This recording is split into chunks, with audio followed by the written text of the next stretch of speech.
Hello, welcome to Griffins Sports Weekly.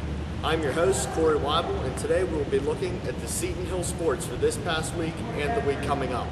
It was a good week for athletic teams here on the Hill as the volleyball team had 3 straight wins over the week, and the football team had a convincing win at Concord. On today's show, we'll be previewing the women's basketball team with Clarice Garcia, the assistant coach, and we will take a look and talk to Elaine Zaveskis, the athlete of the week at Seton Hill University. But before we talk to Elaine, we'll take a look at the past week's sports. Last week, women's soccer wrapped up their season with a 3-2 win against Pitt Johnstown. Elaine had 1 goal and 1 assist in the game. Lisa Lee Tender and Stephanie Zangrilli also put the ball in the back of the net for the Griffins.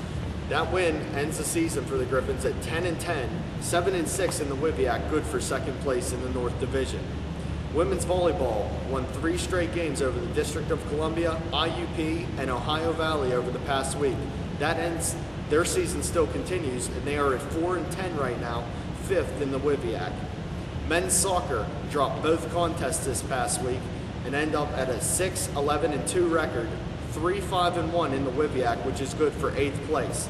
A 4-1 loss at Notre Dame where Doug Schmidt scored the lone goal, and a 2-1 gut-wrenching overtime loss to Alderson Broadus.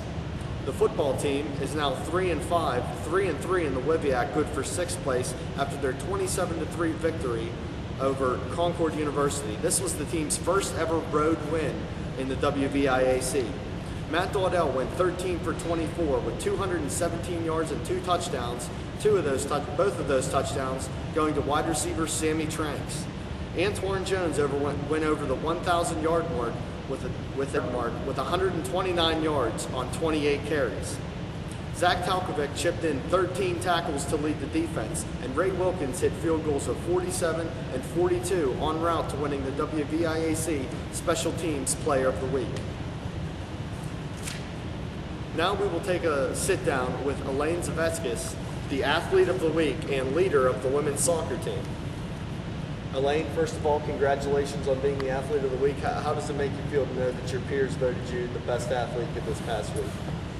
It makes me feel pretty good, very confident, oriented towards myself. I'm just very thankful to be here. Good. Now, how do you went 10-10 this season? How do you feel that ranks amongst the 4 seasons that you've been here? Well, I would probably have to say that this was our worst record, I think, out of the 4 seasons here, but we didn't do bad at all. Our record is very deceiving.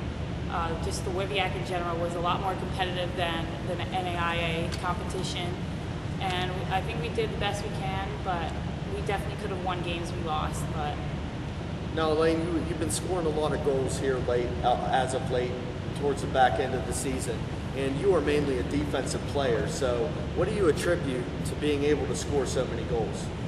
Well, by playing defense, usually the plays start at the defensive end and we work our way up with the ball.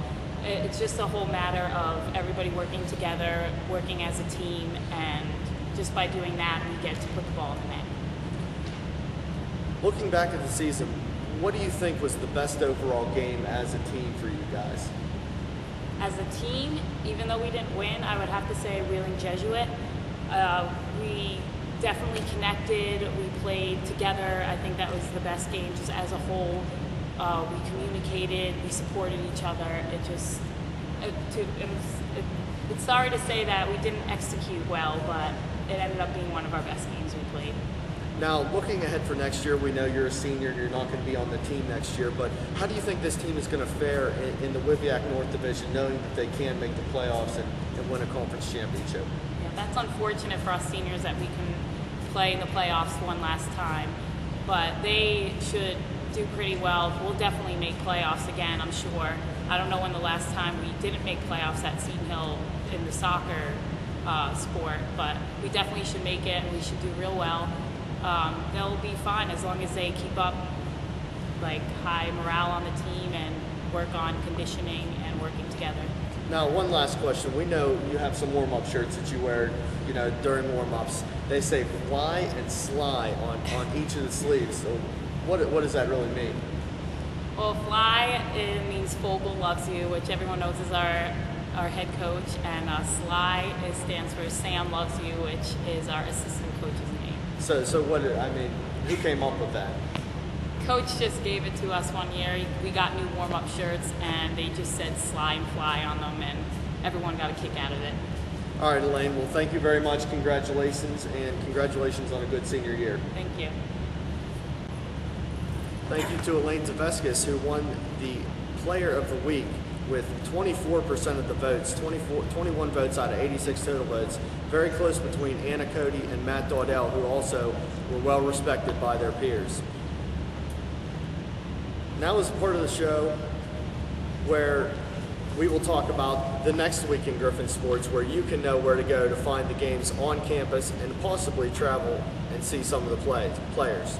Women's basketball has a November 3rd contest at home against Clarion. It is a scrimmage, and it begins at 11 o'clock in the morning.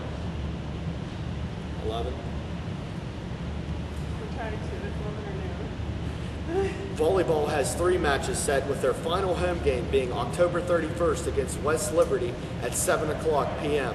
They also travel to Bluefield State on Friday, November 2nd for a 7 p.m. contest, and Saturday, November 3rd, they travel to Concord for a 10 a.m. contest. Field hockey will wrap up their season on October 30th when they travel to Mercyhurst for a 4 o'clock start. Women's and men's cross country will compete Saturday, November 3rd in the Division II East Regionals.